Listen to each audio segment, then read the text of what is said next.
afternoon. We are live here from Carnage GT Magnet Middle School, and we are here today to talk about being live with Rigor in our classrooms. We have several different books that we have read and we have discussed and talked about. One of our books is actually Rigor in your school. We have another book, Rigorous Reading. And we have another book, How to Plan Rigorous Instruction. And we also have another book that is Rigor Made Easy. And each one of us will kind of talk a little bit about different things as I am your host. We have Mrs. Beth Fawcett, we have Mrs. Latoya Wilson, and we have Miss Linda Lloyd who is here. And we also have Mrs. Venetia Murphy who will be here in just a few moments. So today, let's talk about what rigor looks like, or what the definition that we think rigor is. Rigor is actually high expectations for students to learn at high levels or higher levels. Well, not every single child learns at the same time, at the same space, at the same day. We all have to vary different styles as well.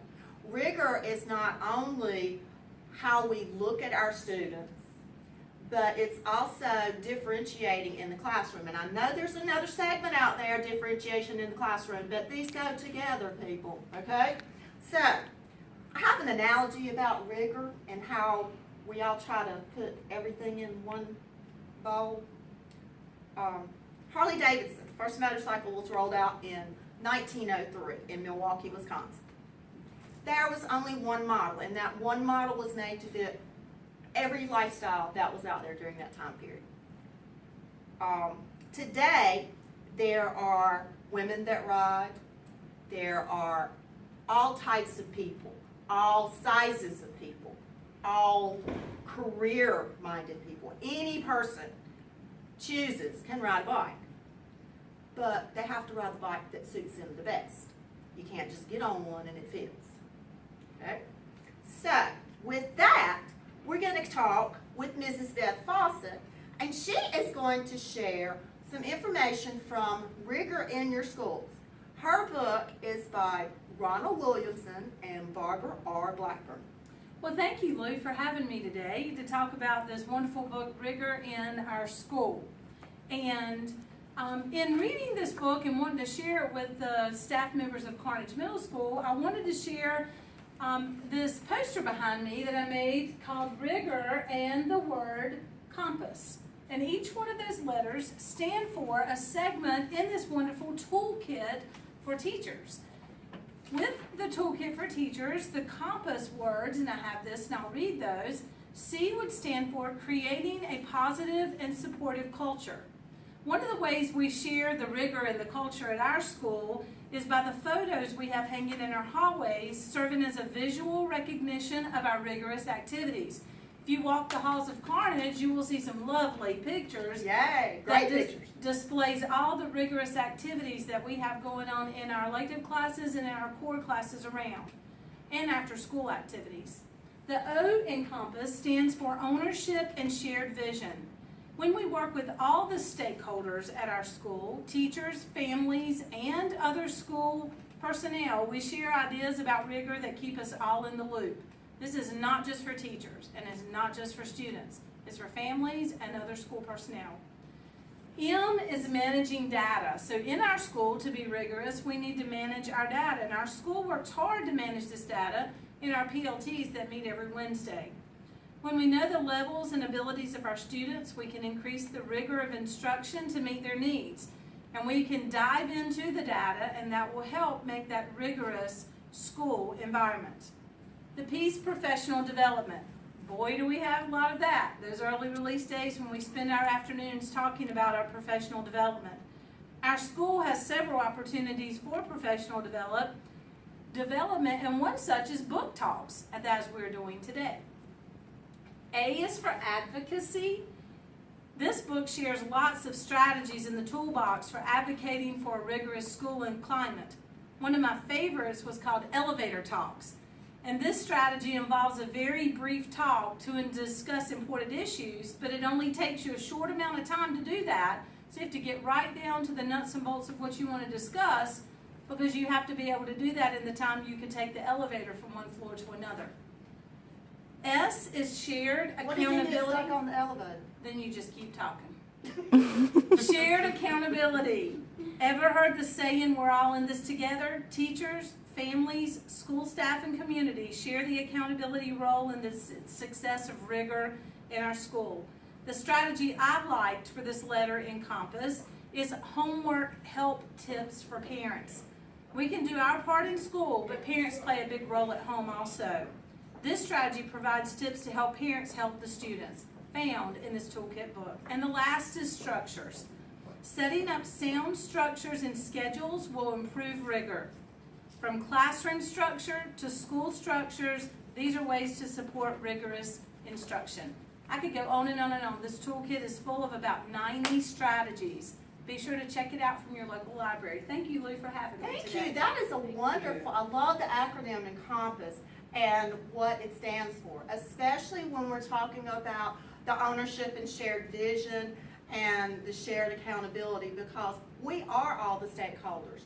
It's parents, it's teachers, it's students, it's the community, it's everybody that's involved in a school. You're talking about your local board members and everything like that as well. So thank you very much for this today. Now we have Mrs. LaToya Wilson, and she is talking about rigorous reading. My book is called Rigorous Reading, and the authors are Nancy Frey and Douglas Fisher. So there were 5 important strategies that I learned from this book. And the first one is teachers need to be models. So if we are teaching students to annotate, before we actually give them an assignment to annotate, we need to annotate the assignment ourselves and show students how they need to go about marking their paper.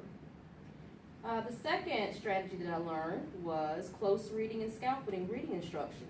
Teachers engage students in repeated reading discussions with text-dependent questions, prompts, and cues to help students delve into authors' ideas.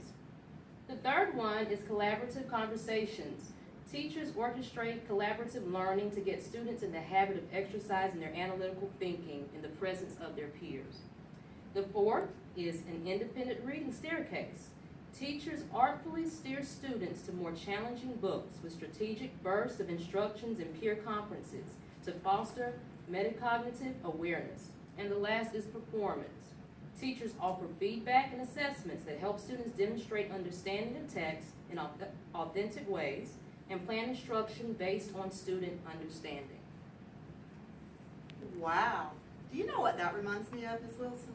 That reminds me of our 4 C's, about being creative, having the collaboration, having the communication, and the critical thinking there. So that fits right in with the visions that our county has.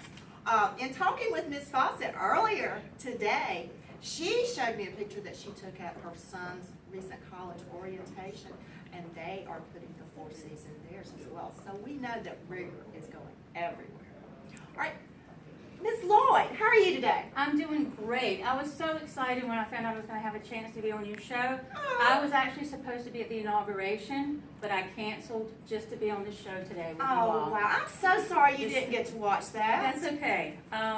So my book was How to Plan Rigorous Instruction, and there are 4 stages to plan rigorous instruction. Most of us do this anyway, but I'm going to tell you some keys to making sure you have each of these pieces within your lessons. The first stage is acquisition. So you want to help students acquire skills. The secret to acquisition is to have organization. If you use graphic organizers to organize the information as they're learning it, they will be able to apply it easier later. The second stage is application. Use and develop the thinking skills needed to use them routinely. Critical thinking skills, cause and effect, compare, contrast, classification, induction are the most commonly critical thinking skills used on state tests. Deduction, abstracting, error analysis, evaluation are some other critical thinking skills. So the key to application is mindful practice. Model, as we've already heard today, distribute, practice, and give them time to reflect and transfer the skills. The third stage of rigorous planning is assimilation. Teach students to combine thinking skills into thinking processes. The key to assimilation is to have meaningful tasks. Do not compare and contrast just for the sake of comparing and contrasting something. Make these skills part of the decision-making process so that the students are taking part in putting their thinking together and constructing their own meaning from their lesson. The fourth stage of planning rigorous instruction is adaptation. This is the most creative stage. This is when you focus on the process rather than the solution. And so the key to adaptation is transfer. Help the students to define the problem and detach the skills from the context. And one of the things that stuck out to me from this book is rigor is for all students, not just AIG students. When you have struggling students, all of these things, building prior knowledge, creating these lessons that they're going to have to think through, and most importantly, when you have struggling students, focus on acceleration rather than remediation. Rigor it takes work. It's a lot of work on the front, but when you do that, the students will be doing all the work. You should not be working harder than your students. And so with rigorous thinking, we hope to make these students lifelong learners so that they can transfer these skills and handle any unpredictable sitch that comes their way. That is awesome information there, especially those keys that you have mentioned there. You're welcome. Thank you. We have to have a lot of this going on in a school for a school to be successful and for learning to take place. Rigor is in your school, believe it. Now we have Mrs. Venetia Murphy, who is going to talk with us about Rigor Made Easy. And I think I just noticed that her book is written by Barbara R. Blackburn, who is also the co-author of Rigor in Your School. Thank you. Thank you, Lou. Thank you, Lou. Okay, I'm talking about, we're discussing rigor as a whole. How can we make rigor easier for the teacher in the classroom and the student? I have a little acronym here, quality questions. We've learned so much today about rigor, so now let's talk about how do we make those quality questions that will pull the students in to the learning environment. The first one, Q, quality. To have quality questions, don't make up useless or time-wasting questions. Make sure your questions are clear and they're relevant to whatever the students are learning at that time. Then you have U for understanding. Make sure your questions lead to understanding of the content at that time as well. Then E, encourage multiple responses. Don't depend on the one student in the classroom that always raises their hand to talk. You want the whole class to be involved in the learning process. So make sure you lead to those higher level questions from all the students involved in the classroom at that time. Next, you want to spark new questions. You have them answer some questions, now spark more understanding. Delve deeper into the lesson with new questions developed by the students and encourage them to ask more questions and lead to further knowledge. Then, thought-provoking. You want your questions to be thought-provoking. Apply it to real-life situations. In science is always about real-life situations. So you want to make sure you prompt the students to really aim towards those good leading questions that will bring about good thinking. The next thing you want is individualize, okay? Customize the questions to connect to each student because each student learns at different levels. So make sure they're learning at their higher level. Then ownership. Shift the learning ownership to the student. We already know the information. The student needs to learn it. And one way to get them to maintain that is to shift the ownership to them. Next, narrow and broad. Some questions are focused on some more open-ended uses, and then some can use balance. So make sure you include that in your lesson as well. And finally, success building. Remember, the goal of all questions is successful student learning. You want them to understand what they learned, you want them to own what they learned, and be involved and enjoy the lesson at the same time.